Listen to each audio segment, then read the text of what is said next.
ये जो तस्वीरें आप देख रहे हैं, ये दृश्य जो आप देख रहे हैं हमारे गांव के, हमारे वार्डों के, ये कोई फिल्मी शॉट्स नहीं हैं।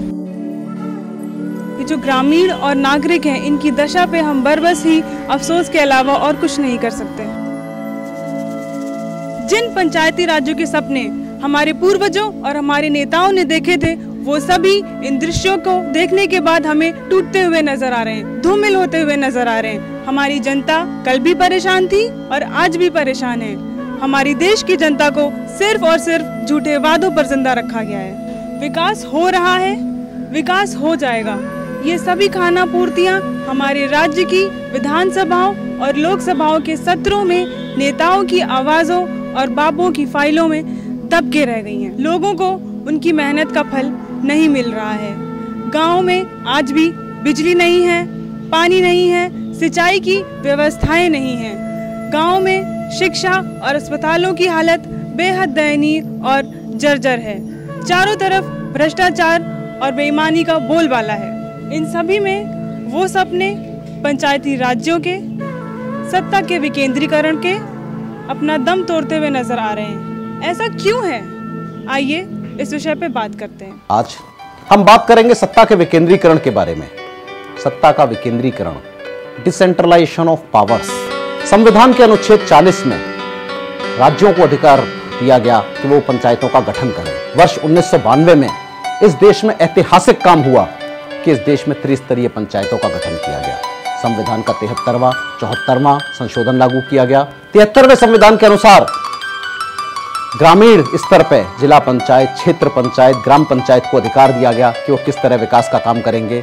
वहीं 74वें संविधान संशोधन में नगरीय पंचायतों को, नगर पंचायत को, आपके वार्ड्स को, बम्बई म्यूनिसिपल कॉरपोरेशन को, दिल्ली म्यूनिसिपल कॉरपोरेशन को ये अधिकार दिए गए, ये व्यवस्था करी गई कि इनको किस किस तरह से विकास करना है।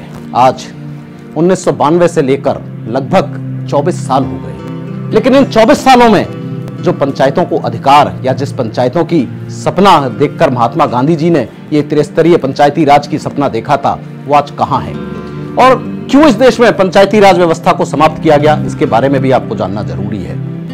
हमारा देश शुरू से पंचायती राज व्यवस्था में रहा है और इस देश में जब अंग्रेज आए तो उनके लिए इस देश पर शासन करना बहुत मुश्किल हो रहा था।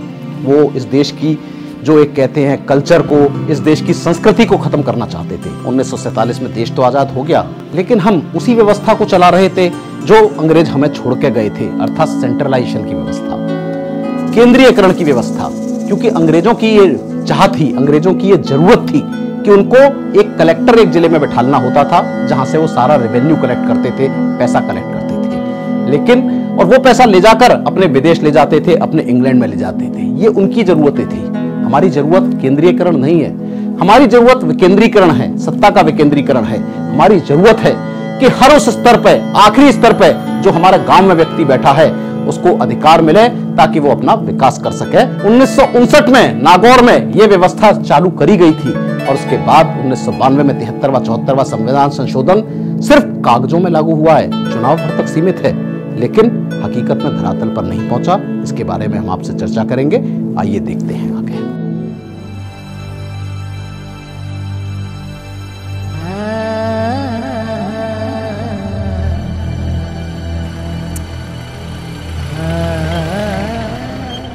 बताइए, सत्ता के विकेंद्रीकरण के बारे में आप क्या बताना चाहेंगे? जो हमारी ग्राम पंचायतें होती हैं इनके बारे में क्या बताना चाहेंगे? आज स्थिति ये है कि जो भी है समस्या जितनी भी आती है वो ग्राम प्रधान के पास आती है। ना कोई सांसद के पास जाता है शिकायत करने, वो जीत के चले गए अपना दिल्ली में बैठे जाए, कोई मतलब नहीं, कभी कोई मतलब किसी से नहीं। विधायक आए, जीत के चले गए, अपने वहाँ चले गए। लेकिन जितनी भी समस्याओं को झेलना पड़ता है, वोट तो बराबर आपने हमको वोट दिया तो उतना ही महत्वपूर्ण जितना विधायक को आपने वोट दिया।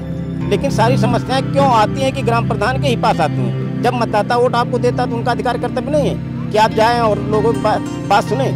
अब हमारा जो कर्तव्य है, मान लिया हम ग्राम प्रधान है तो ग्राम प्रधान के कर्तव्य से तो अपने काम करा सकते हैं, ना कि हम नहर खुदवा सकते हैं। नहर खुदवाना सांसद विधायक का काम है, वो करते नहीं है। इसीलिए दिन का दिन हमारे देश में गरीबी की धारणा बनती चली जा रही है। आज कागजों पर तो पंचायती राज एक्ट लगा हुआ है, लेकिन हमारे गांव सभा में कुछ नहीं है।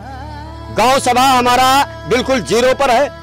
कागजों में पंचायती राज एक्ट अभी चल रहा है। प्रेजेंट टाइम पर एजेंडा प्रधानों के ऊपर सरकारी कर्मचारी दबाव बनाकर अपना एजेंडा सही करा लेते हैं और प्रधानों को उनका अधिकार नहीं देते। विकेंद्रीकरण जो संस्थाएं, जो सरकार की जो योजनाएं चल रही हैं, अगर उनको सीधा ग्राम सभा तक पहुंचाया जाए और गांव में रोजगार सृजित किए जाएं तो गांव का पलायन रुकेगा और गांव के लोग गांव में ही रहेंगे। और जो शहरों पर भार बढ़ रहा है अनावश्यक, वहाँ जनता बढ़ रही है, कोई पुल के नीचे पड़ा है, कोई सड़क पे पड़ा है, तमाम दुर्घटनाएं हो रही हैं, उनसे बचा जा सकता है। उनके कार्य प्रणाली के बारे में हम यही कहना चाहते हैं कि या तो सरकार कुछ करे या तो फिर अपना सत्ता को छोड़ दे। जब होता नहीं, कुछ कार्य होता नहीं, कुछ परेशानी आती है, मजबूरी आती है, जब प्रधान लोग कुछ पाते नहीं हैं या केंद्र सरकार हो या राज्य सरकार हो कुछ देती नहीं है तो उनके ऊपर तमाम टैक्स लगे, तमाम ब्लेम लगे हैं, तो क्या फायदा इसी सरकार उनसे है। या तो सरकार अपना कार्य करे, ना करे तो सत्ता छोड़ दे। हाँ, ग्राम प्रधान जो हमारे जो हैं वो कार्य करना चाह रहे हैं, लेकिन कार्य में प्रगति लग जाती है, क्योंकि जब वो कार्य करवाना चाह रहे हैं तो ऊपर के जितने अधिकारी हैं वो लोग जो है पूरी तरह से संतुष्ट नहीं हैं। जो कार्य के लिए जो है प्रगति जो है घटाते हुए चले जा रहे हैं, पेमेंट आ नहीं रहा, इसलिए हमारे प्रधान जी जो है पूरी तरह से कार्य कर नहीं पा रहे हैं। इसलिए हम लोगों को ये गांव का मनरेगा और नरेगा छोड़ करके जो है बाहर काम करने के लिए जाना पड़ रहा है। सत्ता के विकेंद्रीकरण के बारे में ये कि सरकार जो पैसा भेजती तो उसको ये सीधे प्रधान के खाते में भेजना चाहिए।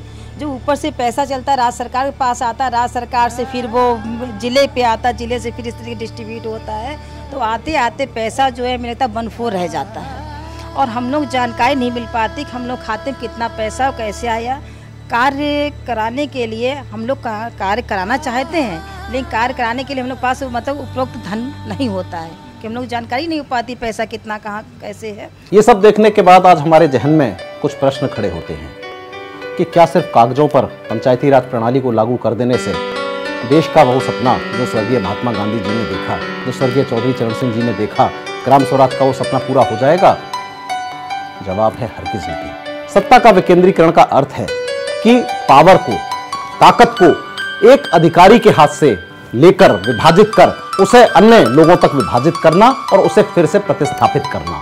अर्थात जो ताकतें केंद्र सरकार के पास हैं, जो ताकतें राज्य सरकार के पास हैं, उन्हें उन ताकतों से लेकर हमारी पंचायत तक लाना और फिर उस ताकतों को उन पंचायतों को देकर उनसे काम करवाना, ये सत्ता का विकेंद्रीकरण है। लेकिन क्या इस सत्ता का विकेंद्रीकरण हो रहा है? प्रश्न इस चीज का है। आज हमारे देश में 35 लाख प्रतिनिधि लगभग 2.5 लाख पंचायतों से चुनकर आ रहे हैं। 35 लाख प्रतिनिधि। विधानसभा का चुनाव होता है तो मतदान मेरा ख्याल 40% से ज्यादा नहीं होता।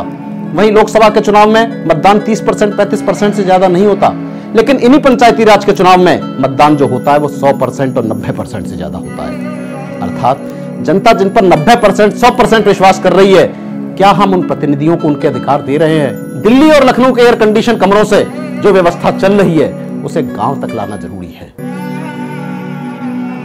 पंचायती राज व्यवस्था ग्राम, तहसील, तालुका और जिलों में लागू होगी। इसके मुख्य अधिकारी प्रधान, मुखिया, सरपंच होंगे। प्रमुख 3 स्तर पर होंगे, ग्राम, ब्लॉक और जिला।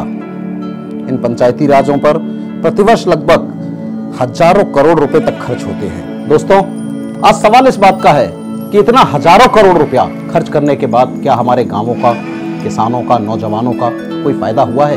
क्या धरातल तक ये पैसा पहुंचा है? हमारे एक पूर्व प्रधानमंत्री राजीव गांधी जी कहते थे कि मैं 1 रुपया भेजता हूं तो 14 पैसे पहुंचते हैं। हमारा ये पैसा ऊपर से आता है, कागजों में चलता है, कागजों में खर्च हो जाता है, धरातल तक पहुंचता ही नहीं है। क्या हमारी ब्यूरोक्रेसी, अफसरशाही, सांसद, विधायक ये चाहेंगे कि आपके लिए ऐसा हो जाए? हम लोग बहुत विश्वास से सांसद और विधायक को चुनते हैं। हर बार चुनाव आता है, हम कोई ना कोई नया चेहरा चुन देते हैं। हम हर बार सिर्फ चेहरा बदल रहे हैं, व्यवस्था नहीं बदल रहे। जिस जनता के लिए, किसान के लिए, मजदूर के लिए, शहर में रहने वाले आम आदमी के लिए, जिसके लिए धन आवंटन हो रहा है, उसकी इसमें भागीदारी हो। आप आजादी के 68 साल में गांव में आज भी सड़क नहीं दे पाए, बिजली तो बहुत दूर की बात है। आप गांव में पानी, हैंडपंप भी नहीं दे पाए हैं, आप पानी की समस्या को भी निजात नहीं कर पाए हैं। क्यों ना हम ऐसा करें कि आने वाले 10 साल के लिए ये अधिकार, जो अधिकार ब्यूरोक्रेसी के पास है, विधायिका के पास है, सांसदों के पास है, हमारी विधानसभा और केंद्र सरकार के पास है, ये अधिकार वहां से हटाकर प्रतिस्थापित करके अपनी ग्राम सभा और नगर पंचायत को देते हैं। 10 वर्षों में वो इतना विकास करेंगे जितना आप 600 वर्षों में विकास नहीं कर पाएंगे, उससे ज्यादा विकास 10 वर्षों में पंचायत करके दिखाएगी। 10% इस अधिकारी का है, मुख्य विकास अधिकारी का, 10% जिलाधिकारी का है, 10% आपका हमारा है, 10% बीडीओ का है। इस तरह से जब ये पैसे का बंटवारा होता है तो 60% पैसा तो दोस्तों इसी में बट जाता है। उसके बाद अगर प्रधान या सरपंच ईमानदार हुआ तो वो अपना हिस्सा छोड़ दे, वरना 10% वो भी हिस्सा ले ले। अर्थात 10% हमारा एक जनप्रतिनिधि अगर बेईमान हुआ तो ज्यादा से ज्यादा 10% का बेईमान है, लेकिन 50% 60% से ज्यादा बेईमानी ये ब्यूरोक्रेसी अफसरशाही कर रही है, जो लाल फीता शाही कर रही है।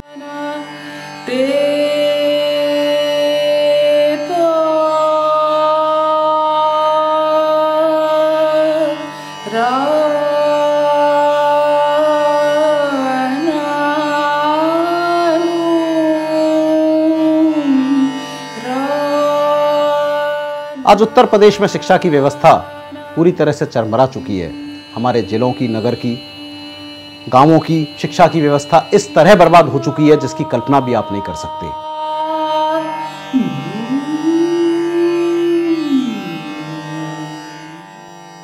हालात ये हैं कि प्राइमरी विद्यालय में हमारे 219 बच्चों का एनरोलमेंट है, ठीक है। उन 219 बच्चों में ये मान के चलिए कि प्रतिदिन 160, 170 या 130 जो भी एक है कि उसमें से आते जाते रहते हैं। अब हालात ये हैं कि प्राइमरी स्कूल में एक गवर्नमेंट की योजना चली है एमडीएम मतलब मध्याह्न भोजन बच्चों को दिया जाता है। अब बच्चों को भोजन दिया तो जाता, गवर्नमेंट ने लागू तो कर दिया। उसमें हमारा मानना है कि बच्चे सिर्फ खाने पर ही दिमाग लगाए रखते हैं। भाई सुबह स्कूल गए, कहें अब चलो आज खाना मिलेगा, तो वो अपना दिमाग तो खाने पर, तो मैं समझता हूँ उनका दिमाग पढ़ने की तरफ कहाँ जाएगा। वो तो इंतजार में है कि कितनी जल्दी घंटी बजे और कितनी जल्दी छुट्टी हो, हमको खाना मिले।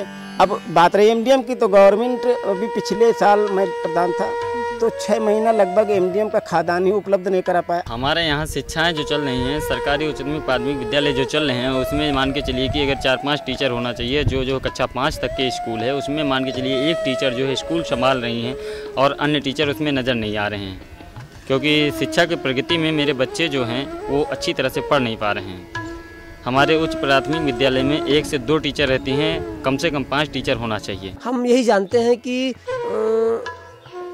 विजिट पे लोग सरकारी कर्मचारियों से यहाँ शिक्षित के कारण हुआ, अशिक्षा के कारण यहाँ लोग शिक्षित नहीं है। अध्यापक 2 है, बच्चे 400 कहीं 300, तो ठीक से पढ़ाई नहीं हो पा रही, शिक्षा नहीं दे पा रहे हैं कि 2 टीचर कितना बच्चा संभाल सकता है। लाइट न होने के कारण से हमारी बच्चियां हैं, बेटियां हैं, नहीं पढ़ पा रही। नाइट में दिक्कत आती, गर्मी पीरियड है जैसे, तो गर्मी के कारण से बच्चे नहीं पढ़ पा रहे हैं।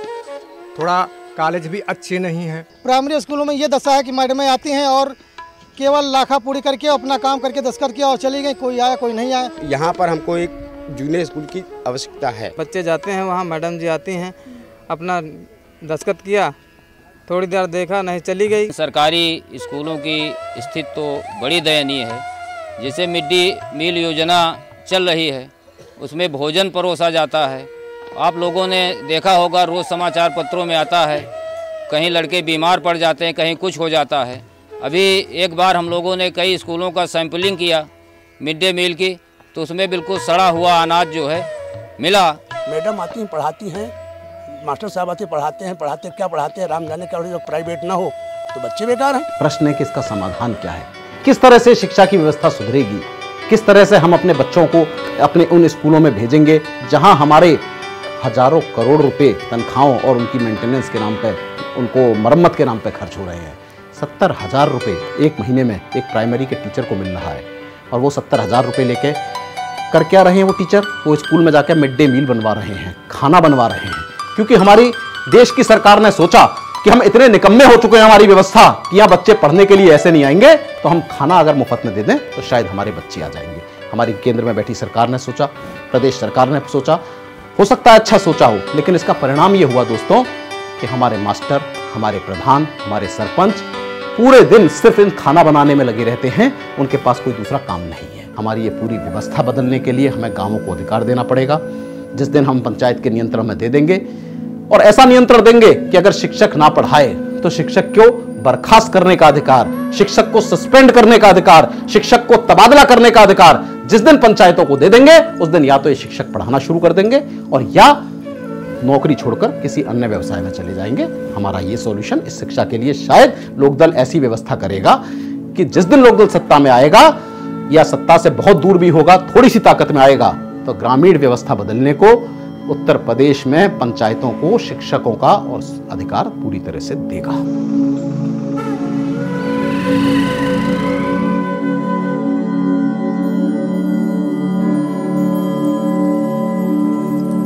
स्वास्थ्य के बारे में हम ये कहना चाहते हैं कि हमारे यहाँ एक एनएम सेंटर होना चाहिए। और हम लोगों की समस्या यह है कि अब यहाँ रायबरेली हॉस्पिटल जाओ तो ट्रांसफर करते थे वहाँ के लिए। यहाँ के जो अस्पताल है उनमें सुविधाएं हैं? सरकारी अस्पताल में कोई हम लोगों के लिए वहाँ सुविधा तो नहीं है खैर, लेकिन मजबूरी में आदमी वहाँ जाएगा, वहाँ से भी ट्रांसफर करेंगे। यहाँ वो लोग ट्रांसफर कर देते हैं यहाँ पे, लेकिन मजबूरी तो इस बात की कि वहाँ जाए उसके बाद यहाँ भी लौट गया।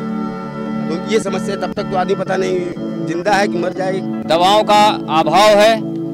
जिस भी जो गांव में जो स्वास्थ्य केंद्र खोले गए हैं उनमें किसी तरह की सुविधा नहीं है और वहां से ले जाकर के जब जिला अस्पताल में ले जाया जाता है तो वहां पे कहने को तो सरकार कहती है कि सब तरह की दवाएं यहाँ उपलब्ध हैं, लोगों का इलाज किया जा रहा है, साफ सफाई है, लेकिन जब भी निरीक्षण किया जाता है स्वास्थ्य केंद्रों का तो वहाँ गंदगी का अंबार मिलता है और किसी भी व्यक्ति को समुचित इलाज वहाँ पर नहीं मिल पाता है। इसलिए स्वास्थ्य की स्थिति तो अत्यंत जो है उत्तर प्रदेश में दयनीय है।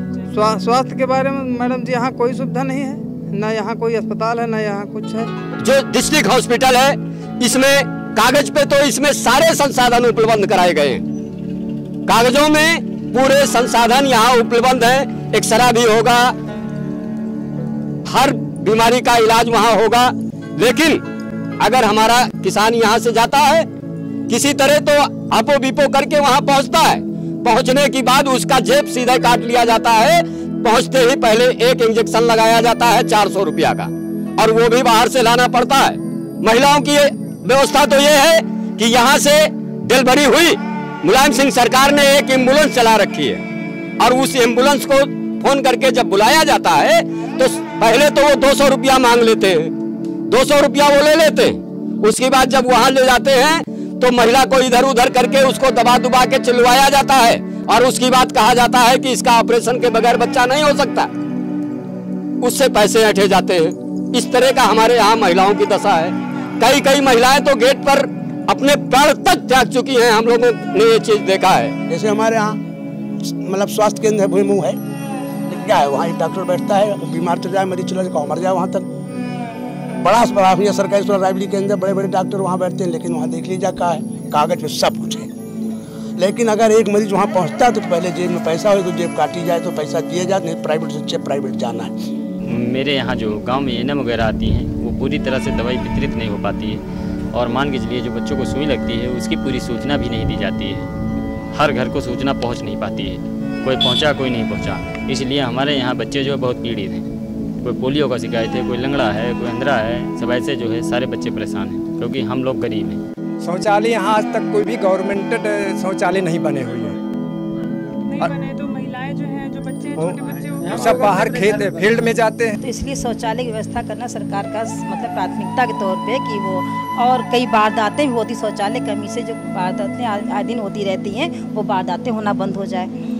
और दूसरी बात, जैसे बच्चों की कोई गर्भवती महिला है उसको प्रसव जब टाइम आता है तो जैसे कोई घर में नहीं है और कभी कभी ये होता है कि जैसे इमरजेंसी में हॉस्पिटल गई तो जल्दी कोई एडमिट भी नहीं करता है, और दवाएं जो होती हैं अगर हो भी गया तो उसे घर में कोई अगर नहीं पैसा है तो एनएम जो है वो कहेगी हाँ हम 500 या 1000 रुपये लेंगे तभी ऐसा काम हो पाएगा, या इतना ही पैसा चाहिए, इंजेक्शन लगेगा। अब गरीब आदमी जब पैसा नहीं है तो पैसा कहाँ से लाए। दवा जो है सरकारी अस्पतालों में बाजार के लिख दी जाती है कि आप ये बाजार लेके आइए, पेमेंट करिएगा। जब पेमेंट होगा तो वो करें, तो गरीब आदमी के लिए बहुत ही समस्या है क्योंकि अगर उसके पास पैसा नहीं तो उसको कोई सुविधा कहीं नहीं मिलती है। दोस्तों, अभी आपने स्वास्थ्य के बारे में उत्तर प्रदेश के जो हालात देखे, ये उत्तर प्रदेश के हालात उत्तर प्रदेश के सभी 75 जिलों के हैं, जहाँ पर स्वास्थ्य की हालत ये है कि हम लोग सरकारी अस्पतालों में जाना नहीं चाहते। एक आम आदमी जिसके पास थोड़ा सा भी संसाधन है वो सरकारी अस्पतालों में जाना नहीं चाहता। हमारे यहाँ इतने हजार बेरोजगार डॉक्टर खाली बैठे हैं जिन्हें नौकरी की ज़रूरत है।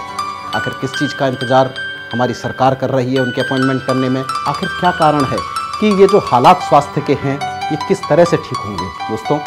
इसका सिर्फ एक ही समाधान है, और उसका समाधान का अर्थ है कि इन डॉक्टरों के ऊपर नियंत्रण एवं इन डॉक्टरों के ऊपर जो वित्त आता है, पैसा आता है, उसको जिस दिन हम पंचायतों को दे देंगे, अर्थात जिस दिन हम पैसा और इनके ऊपर जो नियंत्रण होता है, जो एडमिनिस्ट्रेटिव राइट है, जिस दिन हम पंचायतों को दे देंगे, उस दिन या तो ये डॉक्टर काम करना शुरू कर देंगे, और अगर ये डॉक्टर काम नहीं करना चाहते सरकार से 80,000 70,000 तनख्वाह लेकर, तो हमारे पास बहुत से बेरोजगार डॉक्टर हैं जो आके ज्वाइन कर सकते हैं, गांवों की सेवा कर सकते हैं। क्योंकि कोई राज्य सरकार नहीं चाहती, कोई विधायिका नहीं चाहती, कोई अफसरशाही नहीं चाहती कि पंचायतों को अधिकार मिले। जिस दिन पंचायतों को अधिकार मिलेगा, ये सबके सब बेरोजगार हो जाएंगे, इन सबकी गाड़ियां चलनी बंद हो जाएंगी। अगर लोकदल को जनता थोड़ी सी भी ताकत देगी तो लोकदल इस प्रदेश में 24 घंटे के अंदर सत्ता का विकेंद्रीकरण करेगा। जिस दिन जनता को लगेगा कि ये विकास जो हो रहा है इसमें मेरी सहभागिता है, उस दिन जनता बढ़ चढ़कर हिस्सा लेगी और विकास भी 4 गुना ज्यादा होगा। हमारा ऐसा मानना है। हम एक ग्राम प्रधान, एक सरपंच को इतना अधिकार देंगे कि जितना अधिकार उत्तर प्रदेश के मुख्यमंत्री को या देश के प्रधानमंत्री को देश चलाने के लिए है, उतना अधिकार ग्राम पंचायत को ग्राम चलाने के लिए ग्राम प्रधान सरपंच को हम देंगे। और जिस दिन लोकदल को आप ताकत देंगे, उस दिन अफसर या तो नौकरी करना शुरू कर देगा या नौकरी छोड़कर किसी और धंधे में चला जाएगा। लोकदल का ऐसा मानना है। सत्ता का विकेंद्रीकरण करके लोकदल व्यवस्था बदलेगा, चेहरे नहीं बदलेगा, सिर्फ व्यवस्था परिवर्तन की लड़ाई लड़ रहा है। और जिस दिन जनता के सहयोग से होगा, उस दिन महात्मा गांधी जी का ग्राम स्वराज का सपना और चौधरी साहब का ग्राम स्वराज का सपना उसी दिन लागू होगा। अगर आपको लगता है कि समाजवादी पार्टी पंचायतों को अधिकार दे देगी, आपको अधिकार दे देगी, बिल्कुल वोट दीजिए। अगर आपको लगता है नरेंद्र मोदी जी जो मंत्रियों को भी अधिकार नहीं देते, अपने पास अधिकार रखते हैं, वो अधिकार दे देंगे, तो आप बिल्कुल उन्हें वोट दे दीजिए। आपको लगता है बहन मायावती जी की सोच भी होगी, सोच भी होना इस बारे में दूर की बात है। आपको लगता है कांग्रेस की सोच होगी, नहीं है। लेकिन लोकदल का यह मानना है कि लोकदल जिस दिन थोड़ी सी ताकत में आएगा, लोकदल सत्ता का विकेंद्रीकरण करेगा और परिवर्तन 2017 करके उत्तर प्रदेश में ग्राम स्वराज का, महात्मा गांधी का ग्राम स्वराज का सपना लागू करके लोकदल दिखाएगा। और जब तक ये नहीं होगा, सिर्फ चेहरे बदलते रहेंगे, कहीं कुछ बदलने वाला नहीं है।